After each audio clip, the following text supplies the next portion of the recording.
Hey, what's going on, everybody? I know I've been not too active on my channel for a while, and I don't really have any excuses. Like, I don't have a clear cut answer to that, other than how I'm solving mysteries about myself, other people, and the entire world on a daily basis. I came up with this thing last night. I was in kind of like a trance, and video gaming is my background, so I kind of made this analogy, which is kind of funny. Any of you who have played Mario Kart will understand this completely. And what I came up with was that the mind is like Rainbow Road.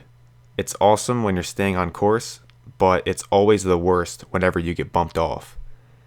And you cannot let anything bump you off course if you want to win the race or have fun. I said that to a girl today who I work with, and she was like, I asked her, I was like, hey, have you ever played Mario Kart? And then I read it to her, and I said I came up with this last night, and she was like, oh, wow, that's deep. I didn't know if she was being sarcastic or not, because like she always is sarcastic with me, so I asked her, and she was like, oh, no, it's pretty deep, I understand it. It made her think, I don't know. Pretty funny. Uh, I've learned more in the past year than I think I ever have in my entire life. And I've especially learned a lot within the past 3 months or so. And it's like such a concentrated source of knowledge that I've just obtained that it it really changes the way I look at things and the way I look at life.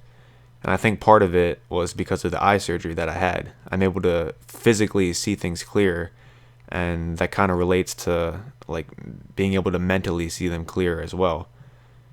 Which is kind of funny. I'm going back into surgery tomorrow because I don't see 2020 yet. I went from like a negative 3.75 prescription to like a negative 1, I think.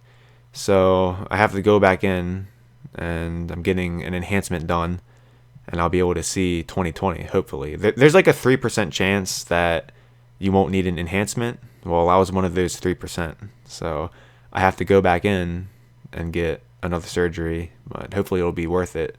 It's far cheaper than the first time it was. Like the enhancement's only like, it depends on the prescription. This time it's only $100 per eye as opposed to $2,600 per eye. And that's not including the eye drops and all the kinds of gear that you have to buy to get like protect your eyes. But I'm really good with my eye drops, and my eyes are doing amazing. So for all of those who had that question, how are my eyes are doing? They're doing really good. And hopefully after tomorrow and after all the healing's done, I'll be able to see 2020. So that'll be pretty nice. But anyways, so yeah, I've learned a lot within the past year or past 3 months than I ever have in my entire life. And it's because of the way that I'm looking at things. I got into a pretty rough experience last year that almost cost me my life. And it wasn't that necessarily changed me, but it was the substance. Like, it allowed me to view things from a perspective not of my own, if that makes any sense. Like, I was able to see things from a third party perspective. Like, I abandoned my own mindset in order to view things from other people's mindsets. And I became a lot less selfish and judgmental within the past year. And I'm growing up really fast. And it's kind of taken me by surprise a little bit. And it's I don't want to use it as an excuse, but it's one of the reasons why I have not been uploading a lot recently. Because instead of having fun in a virtual reality, because that's what tap games are, they're like a virtual reality where people from everywhere, all parts of the world, come and they join together and just enjoy this virtual reality where they have fun at. I forgot what I was talking about. Oh yeah. I was having fun in the virtual reality, and that was my escape because I did not think that celestial reality was any fun. But now my eyes have opened to what life really is. I'm able to see things a lot clearer, from different perspectives other than my own, and everything just makes sense, and I'm having a lot of fun in celestial reality. And it's not to say that I'm going to abandon the virtual reality, because I do have a lot of fun there, and that's like it's sort of the same as the real reality because there's all kinds of people who you meet. And oh yeah, another thing I've learned is that communication is key to everything. Like we as people and a society would be nowhere without the ability to communicate with each other. And it's also the basis of love too. A lot of people ask like what's love? Like how's it like is it found? Is it created? And I wrote this earlier today at work. I was sitting on a bench on break and I wrote this down because it was what it was on my mind. I wrote that I understand that love is created, not found. That is infatuation. Love is generated by communication, initiating conversation, sharing thoughts and ideas, being able to understand and think from their perspective and reinforce them with positive feedback. When you're on the receiving end of that, you experience how great it feels and you don't want to lose it. And that is my definition of love. So back on topic, communication is everything really. And this is kind of funny too.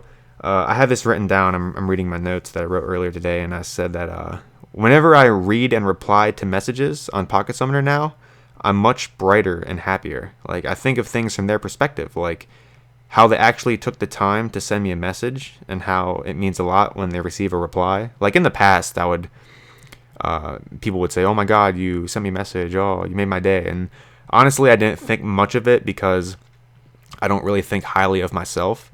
I'm sort of, I guess, humble in a way.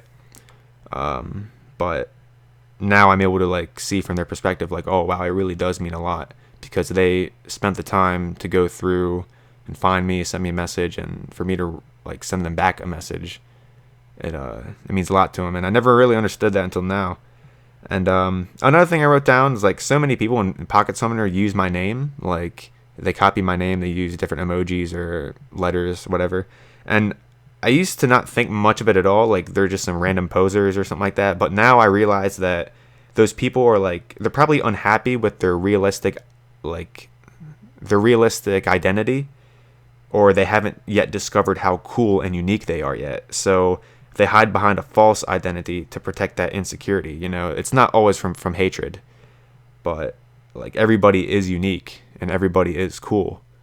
And just some people just haven't found that yet. They haven't discovered how cool they are.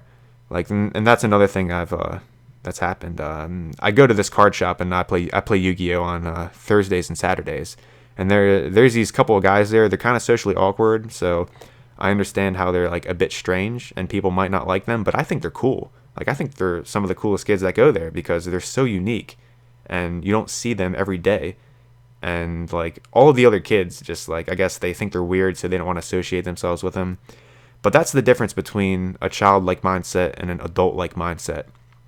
You get more out of thinking like an adult, and that's what I've been experiencing within the past year. It's overwhelming.